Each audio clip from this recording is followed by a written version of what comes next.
Alright, hello everyone, it is silverkyle, and today I'm going to be doing another video where I take a bunch of things that are in my backlog and I'm going to try to complete them over the course of the next 3 months. So I'm going to try to do this quarterly. So this is January 1st until March 31st that I have to try to complete as much of this as I possibly can, which I won't do. I know that I'm not going to be able to do all of this. Last time I only completed 2 things, but I like the idea. It drives me, it motivates me, and it gives me a goal. It gives me a finish line for some of these things. And every time I complete one thing, it kind of it keeps me going. So I didn't bring back everything that I had in my last backlog video, but some of the things are returning, and I do have some new stuff as well. So the things that are returning, I still want to beat Fire Emblem Three Houses. I'm only a few hours into this game though, so I really need to get back into the groove. Last time I played it was back in August, so I'm really due for that. Next up is The Legend of Zelda: Link's Awakening. I have started this. Next time I probably play it, I will be able to beat it. Actually, I'm very near the end, or I have like maybe 2 or 3 dungeons left, I think. Next up is Servant of the Shard. I did read a little bit more, so I should be able to beat that or read that next time around. Let's put that over there. I still have all the trade paperbacks that lead to Infinity War, which includes Infinity Gauntlet. So this has Avengers versus Thanos, Silver Surfer, Rise of Thanos, I think, Rebirth of Thanos, sorry, Infinity Gauntlet, and Infinity Gauntlet Aftermath. So those I'm still very much looking forward to completing. Infinity War is not going to be here this time around. That'll be for the next backlog if I complete all of those. Still trying to finish Fantastic Four, which I did not get a chance to read last time, and Attack on Titan Colossal Volume 1. Colossal Edition Volume 1. I'm really enjoying Attack on Titan. I think I'm going to, as soon as I'm done this, I'm thinking of getting Volume 2. So that's everything that's returning from the last time. And the new stuff are... I still do have quite a bit of things here. Actually, yeah, video games take a long time to beat. Well, some of them, not necessarily all of them. Crash Team Racing, Nitro Refueled. This won't take very long. It's a very short game. That's why I put it in there, because I don't think it'll take as much time. Pokemon Sword. That's probably going to take a little bit longer, but not crazy. I mean, it is an RPG, but I feel that when I get really addicted to a game, I should be fine. And if I just focus on the main storyline, which is usually what I always do, I never care about catching all the Pokemon. That has never... The only time I've ever cared for that was during Pokemon Blue when I first ever played that game back in 98, or I guess 99 by the time. But like, in 99 I was trying to catch all the Pokemon because I had beaten the game and I had nothing to do. Whereas now I don't have the time nor the patience, and I don't care. I really do not care about catching all the different Pokemon. And the last game that I want to beat is the Star Wars Jedi Fallen Order. I have not played this at all yet, but I am looking forward to it, and I am very much in a Star Wars mood lately. I'm going to start introducing TV shows and movies here. Really, what I'm trying to do right now is try to watch as many movies as I can from 2019. This is not a 2019 movie, but I just wanted to include it as well.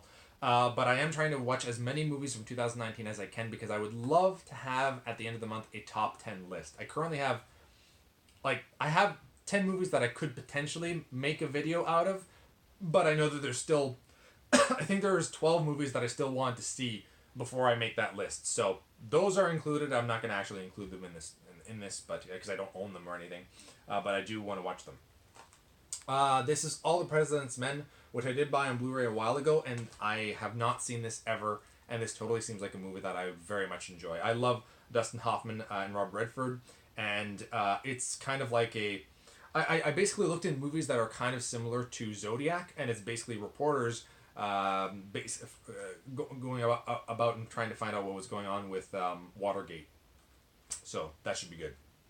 Books that I'm wanting to read is A Stranger in the House. I was hoping that I would get the bigger version. Normally there's a little, not a hardcover, but a thicker paperback novel thingy, and I don't have an example of it, but Sherry Lapina is an excellent author for these kinds of books. I just cannot put her books down, so I know that I'm going to finish this very fast. I just started the prologue, and I'm already like, yep, I'm into this. So I know that I'm going to finish that very soon. One of the things that I've been doing is I'm getting back into the Hardy Boys books. Now, the one nice thing about this is that they're so short to read. These are meant for, like, early teens, like, if not just before that. Like, 10-year-olds would read this kind of stuff. And that's where my father would read them to me. And just reading these old stories again just bring me nostalgia, so that's why I'm reading them. Plus, they're very quick to read, so I'm okay with reading those. I'll probably read more than just book 3, though. That was Secret of the Old Mill, book 3. I didn't really read a lot of the older stories.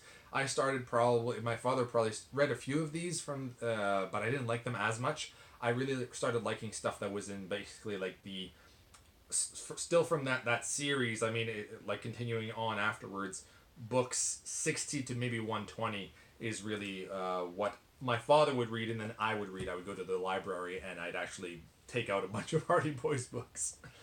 All right, and next up is The Nanny by Gilly McMillan. Gilly McMillan? I have no idea. But that looked kind of interesting. This is the exact thing I was talking about. I wanted this kind of a version, which is a trade paperback, and it's made with like this newspaper. You can kind of see that they're all kind of uneven. I love that. And that's how I had her 2 last books. But I thought I had ordered it from Amazon with that, but I didn't. And last but not least is Savage Avengers, which I've heard nothing but good things, and this lineup looks excellent. I mean, it is Wolverine, Punisher, Venom, Elektra, who else is in here? Conan, and some other dude. I've seen him before, but I don't remember. Like, that looks like... It's not Voodoo. That's not Voodoo. Who is that? I have no idea who that is. But this looks... Oh, does it show? No, no. No, I probably can't find it fast enough. But it's only going to be 6 issues, so I should be able to finish this. No, with number 1 to 5. And a free comic book day book. Material from comic book day. Oh, and Savage Avengers number 1. By Jerry Duggan. Alright, anyway. So that's it. Quite a few things. Not as many omnibus as last time. But it's basically because I have to get through a lot of big games I find this time. So, and I know that I'm going to be playing other stuff and reading other stuff. In the meantime as well, like, there's always something that's going to distract me. I'm going to try to play less of Call of Duty, at least put half the time in that I would normally put into Call of Duty into trying to complete all this stuff. So, thank you all for watching. You have been bearded in. Beard itch.